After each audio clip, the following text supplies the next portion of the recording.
Hello everyone, कैसे हो आप लोग। तो इस वीडियो में हम लोग डिस्कस करेंगे न्यूक्लियर एनर्जी, परमाणु ऊर्जा। तो ये आपके लिए बहुत महत्वपूर्ण टॉपिक है, इंपॉर्टेंट टॉपिक है आपका, बिकॉज ये आपके इससे आपके questions prelims and plus mains, आपके मेंस में भी इससे क्वेश्चंस आते हैं। एंड इससे आपको जो आप मतलब किसी एग्ज़ाम का भी इंटरव्यू देते हैं, ठीक है ना, तो आपसे उससे भी क्वेश्चन इसमें पूछा जा सकता है, ठीक है ना, मेंस, प्रीलिम्स एंड इंटरव्यू। तो बहुत ही इजी टॉपिक है, बहुत ही आसान टॉपिक है आपका ये न्यूक्लियर एनर्जी। तो इसमें मैं आपको समझा दूंगा, तो आप इसको खुद से भी अपने वर्ड में, मतलब एग्जाम में भी आपको अपने वर्ड में ही लिखने होते हैं, आपको ओन वर्ड में लिखने होते हैं, ठीक है ना, अपने शब्दों में लिखने होते हैं। तो चलिए स्टार्ट करते हैं हम लोग। कोई भी डाउट हो आपको, कोई भी डाउट हो, ठीक है ना, आप प्लीज़ पूछिए। आप कमेंट सेक्शन में अपना डाउट लिख सकते हैं या मुझे आप पर्सनल टेलीग्राम में भी मुझे आप मैसेज कर सकते हैं। तो हम लोग देखते हैं न्यूक्लियर एनर्जी, मतलब न्यूक्लियर एनर्जी क्या है, इसका डेफिनेशन देखते हैं, व्हाट इज न्यूक्लियर एनर्जी, ठीक है ना। तो देखिए आप, nuclear energy is energy in the nucleus of an atom. ये आपको पता होगा, जो आपका एटम होता है, मान लो आपका एटम है, तो इसके कोर में मतलब क्या, इनसाइड जो एनर्जी, मतलब एटम है न्यूक्लियस के अंदर, ठीक है ना, उसके अंदर कुछ एनर्जी होती है, उसके अंदर कुछ ऊर्जा होता है, उसी से हम न्यूक्लियर एनर्जी बनाते हैं।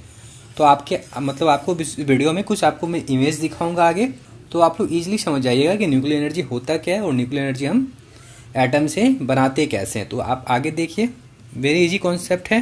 परमाणु ऊर्जा, परमाणु के नाभिक कोर में एक ऊर्जा है जिससे हम न्यूक्लियर एनर्जी बनाते हैं, और जो भी आपका पावर प्लांट है, न्यूक्लियर पावर प्लांट, इसी से स्टार्ट होता है। तो न्यूक्लियर एनर्जी के दो प्रोसेस हैं, आप उसको पहले देख लीजिए, बिकॉज आपके इंटरव्यू में भी इससे पूछा जाता है, आपके प्रीलिम्स में भी, ठीक है ना।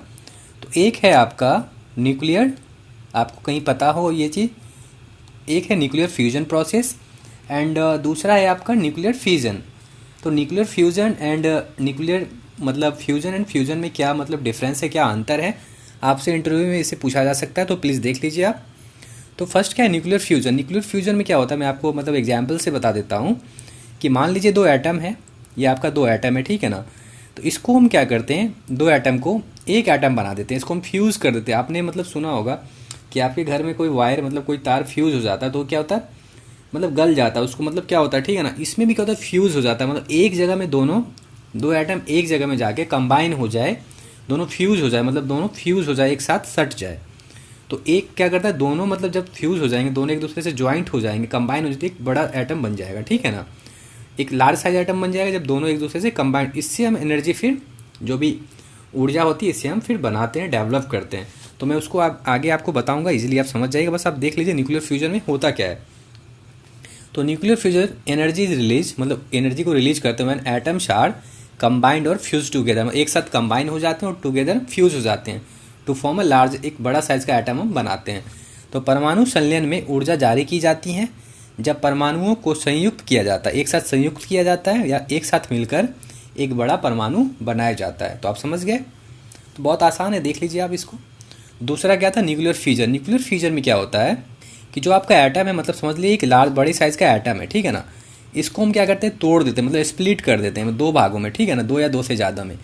तो ठीक है ना, देखिए एक अलग, मतलब इसको तोड़ के एक छोटे छोटे साइज़ के एटम में अलग अलग हम मतलब डिवाइड कर देते हैं, ठीक है ना, फिर इससे हम एनर्जी बनाते हैं। तो ये आपका न्यूक्लियर फ्यूजन है। तो आप समझ गए, तो ये चीज़ों को आप समझ जाए, क्योंकि याद करने से आपके इंटरव्यू में नंबर मिलेंगे नहीं, क्योंकि आपको बताना पड़ेगा। एंड आप मेंस में भी इससे आंसर आप लिख दीजिएगा, अगर आपको चीज़ें समझ में आती है तो याद करके आप भूल भी सकते हो। तो न्यूक्लियर फ्यूजन क्या है, एटम्स आर स्प्लिट, मतलब atom split in part to form a smaller atom to release energy. इसका मतलब क्या है कि परमाणु विखंडन में परमाणु को छोटे छोटे परमाणु के रूप में विभाजित किया जाता है, जिससे ऊर्जा निकलती। मैंने बताया आपको कि न्यूक्लियर फ्यूजन में एक बड़े साइज के एटम को छोटे छोटे साइज में, दो या दो से बड़े छोटे छोटे साइज में उसको हम मतलब तोड़ देते हैं, ठीक है ना, उसको विभाजित कर देते हैं। तो यही है न्यूक्लियर फ्यूजन, आप समझ गए। तो कोई भी दिक्कत है तो प्लीज़ आप मुझसे दोबारा पूछिएगा टेलीग्राम पे, या मुझे कमेंट कीजिए, मैं आपको फिर से समझा दूंगा। तो जो न्यूक्लियर पावर प्लांट है उसके बारे में हम आगे देखेंगे। जो आपका पावर प्लांट है जिससे कि बिजली बनती है, ठीक है ना, तो उसमें क्या है, मेनली न्यूक्लियर फ्यूजन प्रोसेस का यूज़ किया जाता है, न्यूक्लियर फ्यूजन प्रोसेस का यूज़ किया जाता है, ठीक है, nuclear fusion to produce electricity. तो परमाणु ऊर्जा संयंत्र बिजली के उत्पादन के लिए परमाणु विखंडन का प्रयोग करते हैं। तो आपसे पूछा जाएगा, मतलब प्रीलिम्स में, एग्जाम में, या मतलब इंटरव्यू में भी, कि जो न्यूक्लियर पावर प्लांट है, जो पावर प्लांट जिससे हम, ठीक है ना, जो परमाणु ऊर्जा संयंत्र है, उससे जो बिजली हम बनाते हैं, इलेक्ट्रिसिटी बनाते हैं, तो कौन सा मतलब प्रोसेस हम यूज़ करते हैं, न्यूक्लियर फ्यूजन करते हैं या न्यूक्लियर फ्यूजन करते हैं। तो आप क्या बोलोगे, न्यूक्लियर फ्यूजन करते हैं, ठीक है ना। तो इससे आप देख लीजिए, बहुत ही आसान है ये चीज़। ये मैंने आपको इमेज बना दिया, इससे क्या है आप एग्जाम में भी इसको ड्रॉ कर देना एंड इंटरव्यू में पूछे तो आप ऐसे ही उनको समझाना, तो आपके मतलब अच्छा रहेगा, ठीक है ना। तो फ्यूजन, ये क्या है आपका फ्यूजन, न्यूक्लियर फ्यूजन। इसमें क्या है आप देख लीजिए, इजीली आप एग्जाम में भी ये आपको याद रहेगा तो लिख पाओगे। तो एक बड़ा साइज मतलब एक बड़े साइज़ का एटम है, लार्ज साइज़ का एटम है, उसको फ्यूजन में क्या करते हैं, दो पार्ट में डिवाइड कर देते हैं, मतलब उसको हम तोड़ देते हैं, ठीक है ना, स्प्लिट कर देते हैं, वो विभाजित कर देते हैं। तो देखिए छोटे दो साइज़ में एटम बन गया, इससे फिर हम एनर्जी डेवलप करते हैं, ऊर्जा बनाते हैं। तो आप समझ गए ये क्या है आपका फ्यूजन। फ्यूजन में बताया था फ्यूज़ कर दें, मतलब दो एटम है, एक एटम ये है, एक एटम ये, दूसरे दोनों को हम फ्यूज़ कर दिए, एक साथ दोनों को कंबाइन कर दिए, एक साथ दोनों को ऐड कर दिए, जोड़ दिए। तो आप आई थिंक इजीली समझ गए होंगे फ्यूजन क्या होता है और फ्यूज़न क्या होता है। तो चलिए हम लोग आगे देखते हैं। तो उसको हम एनर्जी कैसे बनाते हैं आप देखिए ये चीज़। Heat comes from splitting atoms in a reactor to generate heat, मतलब हीट जनरेट करते हैं and convert water into steam, turns turbine and generate electricity. इसका मतलब क्या हुआ आपका कि हम लोग क्या करते हैं, मतलब ये न्यूक्लियर एनर्जी में न्यूक्लियर फ्यूजन प्रोसेस का यूज करते हैं। आप इसको याद रखिए, न्यूक्लियर फ्यूजन, उसमें क्या होता है कि एटम को क्या करते हैं हम, एक बड़े एटम को दो छोटे छोटे एटम में उसको हम डिवाइड कर देते हैं, ठीक है ना। तो उससे क्या होता है, हीट होती है, उष्मा, उससे आपका हीट डेवलप होता है, उष्मा डेवलप होता है, हीट होती है।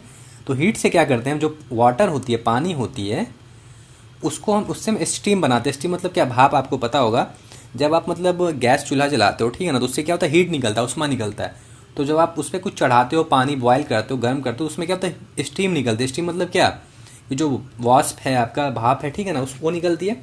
उससे हम फिर टरबाइन चलाते हैं, उससे फिर हम एनर्जी बनाते हैं। मतलब आपने भाप इंजन सुना होगा जो कि स्टीम इंजन है, तो उससे में भी यही करते हैं, पानी को हम गर्म करते हैं, फिर पानी क्या होता है, स्टीम बनता है, मतलब भाप बनता है, वाष्प बनता है।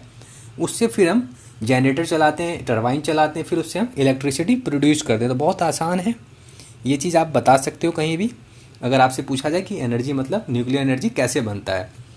यह एक रिएक्टर में परमाणुओं को विभाजित करने में गर्मी को उत्पन्न करते हैं, फिर पानी को भाप बदलते हैं, ठीक है ना, पानी को भाप में बदलते हैं, फिर टरबाइन को चालू करने और बिजली उत्पन्न करने से जो एनर्जी है वो आता है।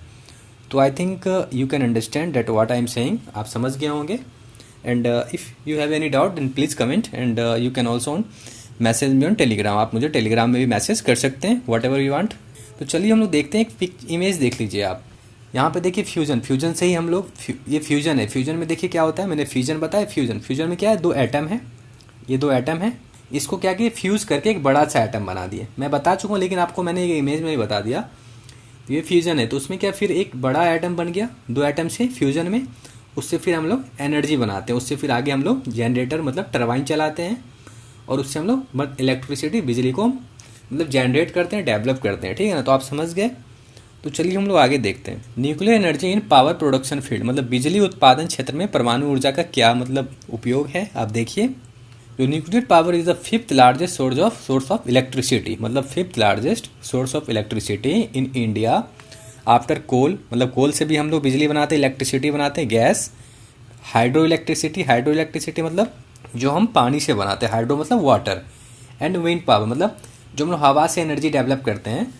तो nuclear energy fifth largest source of electricity है in India after coal, gas, hydro electricity and wind power, ठीक है ना। As of March 2018 India has 22 nuclear reactor in operation, मतलब हमारे मतलब कंट्री में, देश में 22 न्यूक्लियर रिएक्टर ऑपरेशंस हैं। उसमें क्या है कि 7 न्यूक्लियर प्लांट्स हैं, न्यूक्लियर पावर प्लांट्स हैं, with a total installed capacity of 6780 megawatt, मतलब 6780 मेगावाट एनर्जी हमें इन मतलब रिएक्टर और पावर प्लांट से मिलती है, समझ गए। एंड देख लीजिए आप, ये हिंदी में लिखा हुआ है। कोयला, गैस, पनबिजली और पवन ऊर्जा के बाद परमाणु ऊर्जा भारत में बिजली का 5वां सबसे बड़ा स्रोत है। मार्च 2018 तक भारत में 7 परमाणु ऊर्जा संयंत्रों के संचालन में 22 परमाणु रिएक्टर है, जिनकी कुल क्षमता 6780 मेगावाट है। तो इसमें आपको कुछ इतना सोचना नहीं है, टेक्निकल वर्ड्स तो है नहीं, आप बस इसे देख लीजिए एंड इसको रिवाइज कर लीजिए, आप एग्जाम में लिख पाओगे। Nuclear power producer total 35 terawatt, मतलब मेगावाट से भी ज़्यादा होता है, ठीक है ना। And supplied 3.22% of Indian electricity in 2017 में जो आपका न्यूक्लियर पावर है वो पूरा जितना इलेक्ट्रिसिटी है उसका 3.22% इलेक्ट्रिसिटी बनाता है। 7 मोर रिएक्टर्स आर अंडर कंस्ट्रक्शन, जो उसमें 7 और रिएक्टर्स हैं जो हमारे देश में काम चल रहा है वो अंडर कंस्ट्रक्शन है, ठीक है ना, with a combined generation capacity of 4300 megawatt. तो परमाणु ऊर्जा ने 2017 में कुल 35 टेरावाट की आपूर्ति की और 2% भारतीय बिजली की आपूर्ति की है, ठीक है ना, और 7 और रिएक्टर 4300 मेगावाट की संयुक्त उत्पादन क्षमता के लिए अंडर कंस्ट्रक्शन है और निर्माणाधीन है। तो ये चीज़ देख लीजिए आप, ये तो बस आपको देखना है एंड यू कैन राइट, आप लिख सकते हो इसको, इसमें कोई प्रॉब्लम नहीं होगी आपको। एंड नेक्स्ट पॉइंट क्या है, India's 3 stage nuclear power program was formulated by Homi Bhabha. आपको पता होगा जो भाभा है, बार का आपने सुना होगा, तो होमी भाभा क्या है, आपके न्यूक्लियर एनर्जी के फादर हैं। उन्होंने ही सबसे पहले डेवलप किया था in 1950s to secure the country's long term energy independence through the use of uranium and thorium. आपको पता है जो न्यूक्लियर रिएक्टर हम लोग चलाते हैं उसमें यूरेनियम एंड थोरियम का भी यूज़ होता है, इसका भी उपयोग होता है उसको चलाने के लिए, ठीक है ना, ये आपको पता होगा। एंड नहीं पता तो आप लोग भी प्लीज़ नेट पे भी सर्च कीजिए, इन चीज़ों को आप नॉलेज लीजिए, क्योंकि कहीं भी आपसे पूछा जा सकता है। एंड इसका रिजल्ट क्या, इंडिया में जो फाउंड है आपसे ऑप्शंस में पूछा जाता है पीटी में, कहाँ पे पाया जाता है यूरेनियम एंड थोरियम, तो monazite Sands of coastal region of south India, ठीक है ना, ये देख लीजिए आप। तो भारत के दीर्घकालिक ऊर्जा स्वतंत्रता को सुरक्षित करने के लिए 1950 के दशक में होमी भाभा द्वारा दक्षिण भारत के तटीय क्षेत्रों के मोनाजाइट रेत में पाए जाने वाले यूरेनियम और थोरियम के भंडार के माध्यम से भारत के 3 चरण परमाणु ऊर्जा कार्यक्रम तैयार किया गया था। आप समझ गए चीज। List of nuclear power plants in India, Bharat में जो मतलब पावर प्लांट है कितने, 7 हैं। तो ये भी आपके पीटी में पूछा जाता है प्रीलिम्स में कि कौन से पावर प्लांट कहाँ पे हैं। टोटल 7 है, आप इसको देख लीजिए। जैसे फर्स्ट क्या है, तारापुर, ये सेकंड क्या है आपका, लोकेशन, मतलब कहाँ पे है। आपसे पूछा जा सकता है कि तारापुर दे देगा, फिर पूछा जाएगा कि कहाँ पे, तो आप बोलोगे महाराष्ट्र में।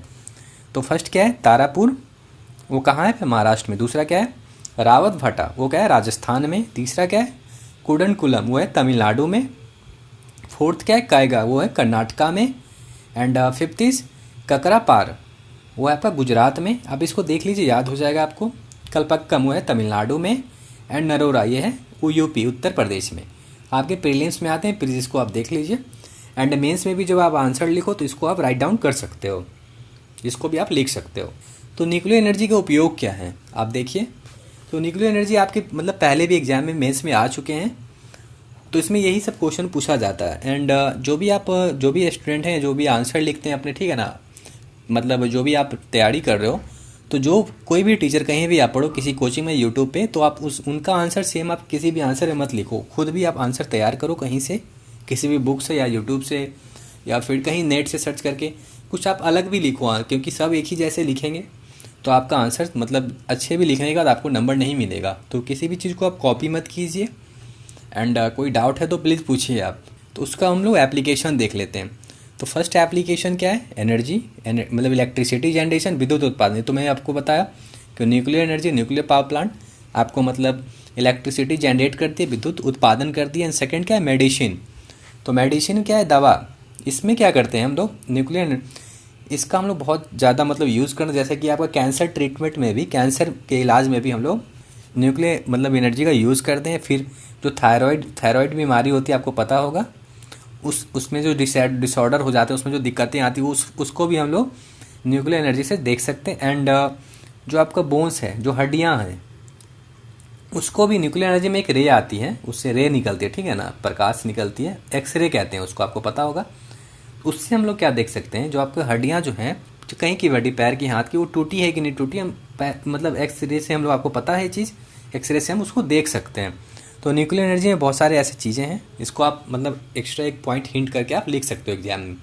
एंड इंडस्ट्री में क्या यूज़ है, देखिए इंडस्ट्री में तो इलेक्ट्रिसिटी का तो यूज होगा, ये तो फर्स्ट पॉइंट है। दूसरा पॉइंट क्या है कि इंडस्ट्री में क्या होता है, जैसे कि बहुत सारे पाइप होती है लगी हुई, पता है ना आपको, बहुत सारे पाइप होती है, उसमें क्या है, बहुत सारे कुछ चीज़ें मतलब पानी हो, तेल हो, पास करती है। जैसे पेट्रोल है, तो पेट्रोल जो इंडस्ट्री में, जैसे कोई कारखाना जहाँ पे पेट्रोल पास करना है, तो न्यूक्लियर मतलब जो डिवाइस है, उस डिवाइस से हम चेक कर सकते हैं कि कहीं पे लीक तो नहीं है, जो तेल बाहर निकलेगी, ठीक है ना। उसमें हम एक रे पास करते हैं, तो उससे हमें पता चल जाता है कि कहीं पे पाइप में कहीं लीक तो नहीं, ये सब चीज़ हम इसको मतलब पता कर सकते हैं। फिर कहीं पे टूटी हुई तो नहीं है पाइप, तो वो चीज़ें हम मतलब न्यूक्लियर एनर्जी से हम पता कर सकते हैं। एंड बहुत सारे और चीज़ें, जैसे कि इंडस्ट्री में, जैसे कोई इंडस्ट्री फूड बनाती है, पैकेट बनाती है, ठीक है ना, कोई भी चीज़, जैसे आप चिप्स मान लो, कुरकुरे मान लो, तो उसका जो पैकेट बनता है तो वो रखी हुई होती है बहुत दिनों तक इंडस्ट्री में। ऐसा तो नहीं बना हम भेज दिए, तो उसको हम बहुत दिन तक इन्वेंट्री रखते हैं इंडस्ट्री में, तो उसमें कोई पॉल्यूशन ना लगे, उसमें कुछ कीड़े ना लगे, उसको भी न्यूक्लियर एनर्जी उस चीज़ से बचाती है। तो और देखिए आप एग्रीकल्चर, तो एग्रीकल्चर में क्या होता है आपका, इसमें है जो फूड है आपके भोजन से, उसकी क्वालिटी को बढ़ाती है ये। एंड जो कीड़े लगते हैं, इंसेक्ट्स, मतलब जो भी फूड्स हैं, जो आपके मतलब कुछ चीज़ें हैं, सब्जियां, उसमें जो कीड़े लगते हैं बड़े बड़े इंडस्ट्री में जहाँ पे सप्लाई होती है बहुत ज़्यादा, तो वहाँ पे हम न्यूक्लियर एनर्जी का यूज़ करते हैं। जो कीड़े हैं वो फूड में ना लगे, वो आपके मतलब जो खाने की चीज़ों में उनमें ना लगे। फिर आप जब खेती करते हो तो जो मिट्टी है, जो खेत की मिट्टी होती है, तो हम न्यूक्लियर एनर्जी में जो रे होती है उससे हम पता कर लेते हैं कि इस मतलब मिट्टी में कितना पानी है, कितना नहीं है, कितना मतलब नमी है या नहीं है, मतलब कौन सा हम खेती कर सकते हैं, मतलब बहुत सारी चीज़ें हम कर सकते हैं जो। एंड एनवायरनमेंट, वातावरण में भी हम इसका यूज़ कर सकते हैं। जैसे कि न्यूक्लियर एनर्जी में आपका सबसे बड़ा बात है, ग्रीन हाउस गैस जो होता है आपका, वो एमिशन नहीं होता है इसमें, मतलब बहुत मतलब कम, मतलब ग्रीन हाउस गैस नहीं होती है। जिससे कि आपको पता है, मैं ग्लोबल वार्मिंग आपको पढ़ाया था, उसमें आपने देखा था ग्रीन हाउस गैस के कितने इफेक्ट हैं, कितने प्रॉब्लम होती है, कितनी समस्या होती है। तो न्यूक्लियर एनर्जी में ग्रीन हाउस गैस का एमिशन नहीं होता, नहीं निकलती, जिससे कि बहुत सारी मतलब घटनाएं रुकती है, जैसे कि एसिड रेन हुआ, बहुत सारी चीज़ें आप देख लेना ग्लोबल वार्मिंग की वीडियो अगर आपने नहीं देखा हो तो। एंड इसमें एक डिवाइस यूज़ करते हैं, बायो सेंसर। अगर आपने बायोटेक्नोलॉजी वीडियो देखा होगा आपको पता होगा। तो बायो सेंसर्स में क्या करते हैं कि कौन सी जगह पे कितना पॉल्यूशंस हैं, कितना मतलब पर्यावरण खराब है, वातावरण खराब है, वो हम पहले ही पता कर लेते हैं और उसको फिर हम कंट्रोल करते हैं, ठीक है ना। किस जगह पे कितना ऑक्सीजन होना चाहिए, कितना नहीं होना चाहिए, सब हम बायो सेंसर से पता कर सकते हैं। तो ये चीज़ें हम न्यूक्लियर एनर्जी में कर सकते हैं, ठीक है ना। और आप देखिए ये सब पॉइंट आप ऐड कर सकते हो, मैं एक्स्ट्रा पॉइंट आपको लिख के दे रहा हूँ, क्योंकि एग्जाम में जितने मतलब आपको याद रहेगा उतना आप लिख पाओगे, ठीक है ना। आपको एक चीज़ और, अगर आप मेंस के लिए आंसर ऐड करो तो आप कोई भी क्वेश्चंस के आंसर को 1000 वर्ड में लिखो, ठीक है ना। फिर उसको कम करते करते आप 400 वर्ड में लाओ, फिर आपको पता चलेगा कि मुझे एग्जाम में क्या लिखना है और क्या नहीं लिखना है। ये नहीं कि मैंने 400 लिखा और फिर छोड़ दिया, ऐसे मत करो। आप पहले 1000 में लिखो, फिर उसको कम करते करते 400 में लाओ, फिर आपके लिए सही होगा। इसलिए मैंने आपको ज़्यादा लिख के दे रहा हूँ ताकि आपको कोई प्रॉब्लम ना हो। Nuclear energy play vital role in a world economy, ठीक है ना, बाय जनरेटिंग जॉब्स। कोई इंडस्ट्री खुलेगी तो जॉब्स तो बढ़ेगी ही, फिर उनकी इनकम बढ़ेगी, and facilitating trade and massive scale. ये चीज़ आपको पता है तो नॉर्मल सी बात है, कोई भी इंडस्ट्री खुलता है तो जॉब होती है, उसमें फिर इनकम बढ़ेगी, आप जॉब करते हो, और वर्ल्ड की इकोनॉमी भी बढ़ेगी। वही हिंदी में लिखा है, आप देख लीजिए। परमाणु ऊर्जा रोजगार और आय और बड़े पैमाने पर व्यापार को सुविधाजनक बनाने के द्वारा विश्व अर्थव्यवस्था में एक महत्वपूर्ण भूमिका निभाती है। This is very easy point, अब बहुत ही आसान पॉइंट है, आप खुद भी देख लो तो आप समझ जाओगे। And modern civilisation heavily depends on energy for daily activities.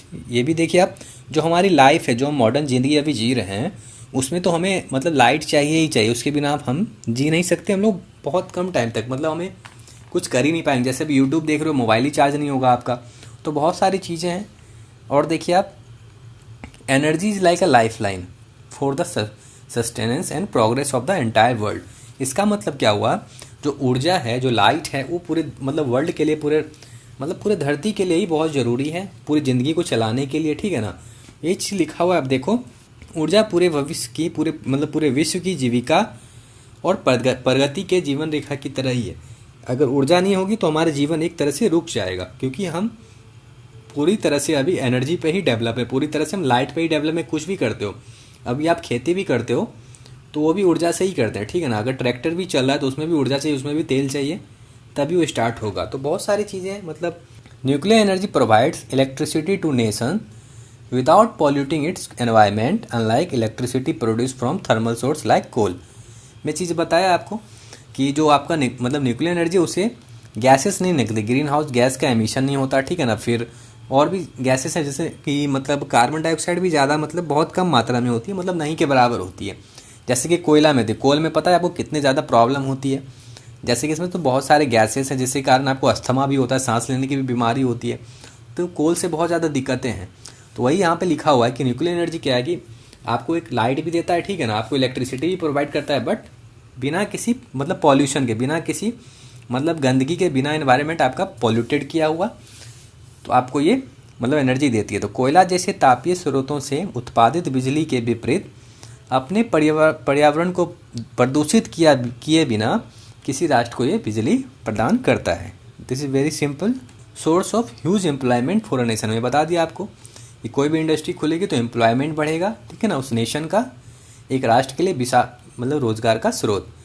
And used in cancer treatment, में बता चुका हूँ आपको, कैंसर के उपचार में भी इसका प्रयोग किया जाता है न्यूक्लियर एनर्जी का। And use for sterilising medical equipment, इसका मतलब क्या हुआ आपको, इस वर्ड का क्या मतलब है कि जो भी मेडिकल इक्विपमेंट है, बहुत सारे ऐसे इक्विपमेंट बनाए जाते हैं मेडिकल इंडस्ट्री में कि उसको आप टच नहीं कर सकते हो। आप अगर टच करते हो तो उसमें बहुत सारी खराबियाँ आ जाती हैं। तो आपने देखा होगा बहुत सारे इंस्ट्रूमेंट को बहुत मतलब बारीकी से टच किया जाता है, मतलब ग्लव्स पहन के इजीली, मतलब उसको धोना, उसको डिटॉल लगाना, तो उसको हमेशा साफ़ रखना होता है। अगर नहीं करोगे तो उसमें कुछ इन्फेक्शंस हो जाते हैं। तो न्यूक्लियर एनर्जी से क्या होता है कि मेडिकल इक्विपमेंट जो भी होते हैं, ठीक है ना, जो भी इक्विपमेंट हैं उसमें कवर करती है वो अपने रे से, ठीक है ना, अपने प्रकाश से उसको कवर कर दिए, और उसमें कोई भी कॉन्टेमिनेशन, कोई भी प्रदूषण जो मेडिकल इक्विपमेंट को ख़राब करे, उसके उपकरण को ख़राब करे, वो नहीं लगने देती है और वो हमेशा ठीक रहती है। आप समझ गए इसका मतलब क्या होता है कि कोई भी मतलब कोई भी इंसेक्ट्स कंटेमिनेशन एनवायरनमेंट, मतलब कोई भी पॉल्यूशंस हुआ, वो मेडिकल इक्विपमेंट को ख़राब नहीं कर पाएगी, वो न्यूक्लियर एनर्जी उसको कवर करके रखती है। समझ गए आप। चिकित्सा उपकरणों को स्टेरलाइज करने के लिए उपयोग किया जाता है। तो समझ गया। Nuclear radiation is use in the treatment of food, मतलब जो भी फूड है, जो भी भोजन के जितने भी चीज़ें हैं, ठीक है ना, कुछ भी पैक्ड चीज़ हो या सब्जियां हो या तो पैकेट में खाने वाला कोई भी चीज़ हो, by killing bacteria, insects and parasites that cause illness. मतलब न्यूक्लियर एनर्जी जो भी है, रेडिएशन जो भी है, जो भी रे निकलती है, उससे हम लोग फूड का ट्रीटमेंट कर सकते हैं बाय जो भी बैक्टीरियाज हैं, जो भी मतलब कीड़े हैं जो फूड को, भोजन को ख़राब करती है, खाने की चीज़ों को, खाद्य पदार्थों को, और जो बीमारी फैला सकती है, उसको हम न्यूक्लियर मतलब रेडिएशन एनर्जी से बचा सकते हैं। तो परमाणु विकिरण का उपयोग भोजन के उपचार में बैक्टीरिया, कीड़े और परजीवियों को मारकर किया जाता है जो बीमारी का कारण बनते हैं। तो बहुत ही आसान है, बहुत ही ईजी टॉपिक है, आप एक बार में ही समझ गए होंगे कि होता क्या है न्यूक्लियर एनर्जी, ठीक है ना। आगे देखिए आप, उसके एडवांटेज क्या है, मतलब न्यूक्लियर एनर्जी के कुछ लाभ हैं, देख लीजिए। आई थिंक आपने देखा होगा पहले, तो आप समझ गए, खुद से भी मतलब लिख सकते हो आप कि इसके एडवांटेज क्या है। It is a source of clean energy, स्वच्छ ऊर्जा का स्रोत है ये, मतलब आपके वातावरण एनवायरनमेंट को मतलब पॉल्यूटेड नहीं करता, पॉल्यूशन नहीं लाता, ठीक है ना, गंदगी नहीं होती इससे क्या है, जब ग्रीन हाउस गैस क्या है उसका एमिशन नहीं होता, ठीक है ना। बहुत सारी चीज़ें आप ऐड कर सकते हो। एंड आप भी कुछ मतलब अलग नेट पे भी सर्च कीजिए, आप अपना एक्स्ट्रा नॉलेज बढ़ा सकते हो। आप किसी पे आप डिपेंड नहीं रहना, ठीक है ना, कोई पढ़ा रहा है तो किसी पे डिपेंड नहीं रहना, आपको खुद भी चीज़ों को सर्च करना है। It helps in development of a country economy, मैं बताया हूँ आपको, without contributing to climate change, कोई भी क्लाइमेट चेंज किए, ठीक है ना, मतलब किसी भी परिवर्तन का, जलवायु परिवर्तन का, वो आपके देश को, आपके इकोनॉमी को बढ़ाता है। ये जलवायु परिवर्तन में प्रतिकूल योगदान के बिना किसी देश की अर्थव्यवस्था को विकास में मदद करता है। It doesn't emit any green house gas, में बताया आपको, ये किसी भी ग्रीन हाउस गैसों का उत्सर्जन नहीं करता है। It can be build in urban and rural areas, मतलब जो न्यूक्लियर एनर्जी का मतलब प्लांट है उसको आप कहीं भी बना सकते हो, मतलब शहर में ही बना सकते हो, उसको आप गांव में ही बना सकते हो, इसे शहरी या ग्रामीण क्षेत्रों में भी बनाया जा सकता है। तो ये चीज़ें आप देख लीजिए, अगर आप 1 से 2 बार देखोगे आप खुद मतलब एग्जाम में इसको लिख सकते हो, बहुत ही ईजी है। इसके हम डिसएडवांटेज देखते हैं जो कि बहुत ही मतलब नुकसानदायी है, मतलब चीज़ें आपको शुरू से तो लग रहा होगा बहुत ही अच्छी है मतलब न्यूक्लियर एनर्जी, लेकिन इसके डिसएडवांटेज भी, हर चीज़ का एडवांटेज डिसएडवांटेज होता है, ये आपको पता है बहुत अच्छे से। तो पहला देखते हैं हम, एक्सपेंसिव टू बिल्ड, मतलब निर्माण के लिए बहुत ही महंगा है। जो न्यूक्लियर पावर प्लांट हम बनाते हैं बहुत ही महंगा बनता है, ठीक है ना, कॉस्टली होता है ये चीज़। एंड सेकेंड इज एक्सीडेंट, दुर्घटना। आप अगर नेट पे सर्च करते हो, एक फुकुशिमा एक एक्सीडेंट हुआ था, ठीक है ना, जो कि न्यूक्लियर एनर्जी मतलब न्यूक्लियर रिएक्टर के परमाणु ऊर्जा के, आप नेट पे सर्च करना न्यूक्लियर एनर्जी एक्सीडेंट, आपको सब पता चल जाएगा। तो आपको इंटरव्यू में पूछा जा सकता है कि इसमें जो एक्सीडेंट हुआ था, दुर्घटना हुआ था, उसके बारे में बताइए, तो आप बताइएगा। तो इसमें क्या हुआ था कि ये मतलब पूरी तरह से मतलब जल गई थी, ठीक है ना, न्यूक्लियर एनर्जी। तो उस प्लांट जो था, तो उसमें क्या होता है, न्यूक्लियर एनर्जी से बहुत सारी गैस निकलती है, जैसे कि अल्फ़ा, बीटा, गामा। तो ये सारे जो गैस हैं बहुत ही नुकसानदायक है, बहुत ही हार्मफुल है। इससे क्या होता है कि आप अगर जितने भी मतलब वहाँ के अगल बगल जितने भी लोग रह रहे हैं बहुत दूरों तक, ठीक है ना, 10 किलोमीटर तक, लोगों को बहुत इफेक्ट होता है इससे, ठीक है ना। लोगों को एसिड रेन की तरह काम करता है, लोग मतलब सांस तक नहीं ले पाते इस गैस से, ठीक है ना। एक परमाणु ऊर्जा की तरह काम, मतलब एक परमाणु बम की तरह काम करता है ये, लोग बच भी नहीं पाते हैं, ठीक है ना, इस तरह से।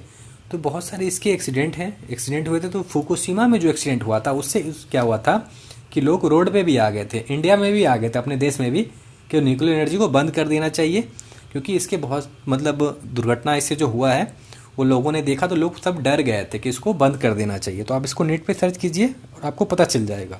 प्रोड्यूस रेडियो एक्टिव वेस्ट, इसमें मैं बताया आपको जो भी अल्फ़ा बीटा गामा रे हैं ये इससे निकलती है, ठीक है ना। तो वो आपके लिए बहुत ही नुकसानदायक है।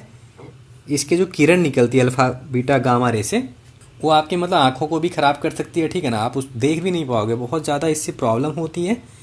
एंड सिक्योरिटी थ्रेट, ये सबसे ज़्यादा इंपॉर्टेंट है। ये देखिए इसमें क्या होता है, सुरक्षा की दृष्टि से खतरा। जो आपका न्यूक्लियर एनर्जी है, हर चीज़ से मतलब वेस्ट निकलता है, जैसे कि कोयला से मतलब बनता है तो उससे भी वेस्ट निकलता है कुछ, तो उसको हम क्या करते हैं, डंप कर देते हैं, कहीं फेंक देते हैं।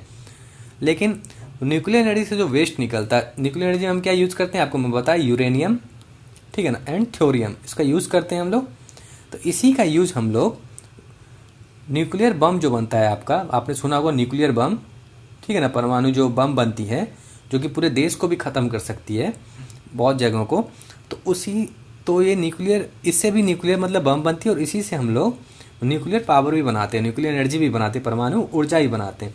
तो इससे जो वेस्ट निकलते, जो परमाणु हम लोग जो परमाणु ऊर्जा जो बनाते हैं उससे कुछ वेस्ट निकलती है, तो उसको हम लोग कहीं पे फेंक नहीं सकते। उस जब भी हम कोई भी जितने सारे रिएक्टर मतलब देश में चल रही है, एनर्जी मतलब इलेक्ट्रिसिटी बनती है परमाणु ऊर्जा से, मतलब न्यूक्लियर एनर्जी से, तो उसका जो वेस्ट निकलता है, उससे जो गंदगी निकलती है, तो उसको हम लोग कहीं पे हमें मतलब बचा के छुपा के रखना पड़ता है, ठीक है ना। हम ऐसे नहीं कि कहीं नदी में गए फेंक दिए, तो इन चीज़ों को हमको छुपा के रखना पड़ेगा हमेशा, जितने जब तक चलेगी, मतलब जैसे कि 1000 साल तक अगर चल रही है, 1000 साल तक, तो उसको हम लोग बचा के ही रखेंगे, वेस्ट को कहीं फेंकेंगे नहीं, ठीक है ना।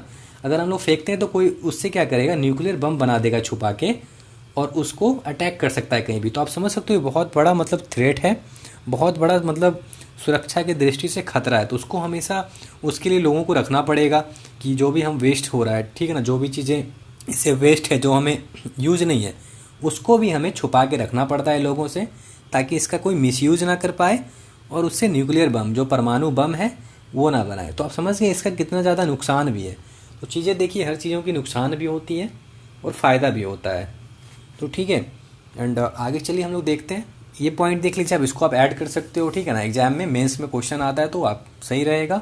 Electricity production across the globe, मतलब पूरे धरती पे मतलब न्यूक्लियर एनर्जी से, परमाणु ऊर्जा से कितना बिजली बनाया जा रहा है। तो आप देखिए, approximately 10% of the world electricity is produce using nuclear energy, मतलब पूरे देश का, मतलब पूरे वर्ल्ड का, पूरे मतलब ठीक है ना, 10% जो एनर्जी है वो न्यूक्लियर एनर्जी से बनाया जा रहा है। दुनिया की लगभग 10% बिजली का उत्पादन परमाणु ऊर्जा का उपयोग करके किया जाता है।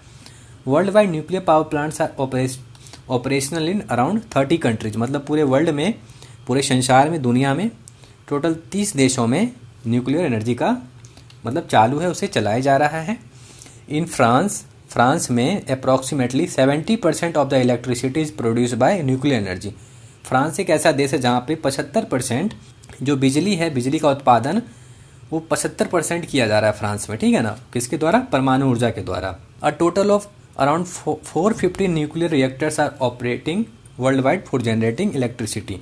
दुनिया में, पूरे दुनिया भर में लगभग 450 न्यूक्लियर रिएक्टर चलाए जा रहे हैं बिजली को बनाने के लिए, बिजली को पैदा करने के लिए। तो ठीक है, इतना ही आपको न्यूक्लियर एनर्जी में पढ़ना है। एंड आपको कोई लगता है कुछ छूट रहा है तो प्लीज़ मुझे आप कमेंट कीजिए, टेलीग्राम में लिखिए। एंड आप लोग भी कुछ मतलब पॉइंट्स ऐड कर सकते हैं, नेट पे सर्च कीजिए, बहुत सारे न्यूक्लियर एनर्जी के बारे में लिखा गया है, तो चीज़ों को आप ऐड कीजिए। एंड मैंने बताया आपको, कोई भी आंसर आप मेंस के लिए लिख रहे हो, अगर आपको अच्छा नंबर लाना है तो पहले उन चीज़ों को 1000 वर्ड में लिखिए अपने कॉपी में, फिर उसको कम करते करते 400 में लाइए, 1000 से 400 लाइए। तो फिर आपको जो भी आप आंसर में लिखोगे टू द पॉइंट होगा, मतलब जो आपको लिखना है, जो आपसे पूछा जा रहा है, जो भी मेन पॉइंट्स होंगे वही आपको एग्जाम में लिखने हैं, आपको अच्छे नंबर मिलेंगे, ठीक है ना। तो आप ठीक है, आप चीज़ों को समझ गए I think. And if you have any doubt please comment, आप कमेंट कीजिए कोई डाउट है तो। एंड अदरवाइज आप मुझे पर्सनल टेलीग्राम में भी मैसेज कर सकते हैं। थैंक यू, धन्यवाद।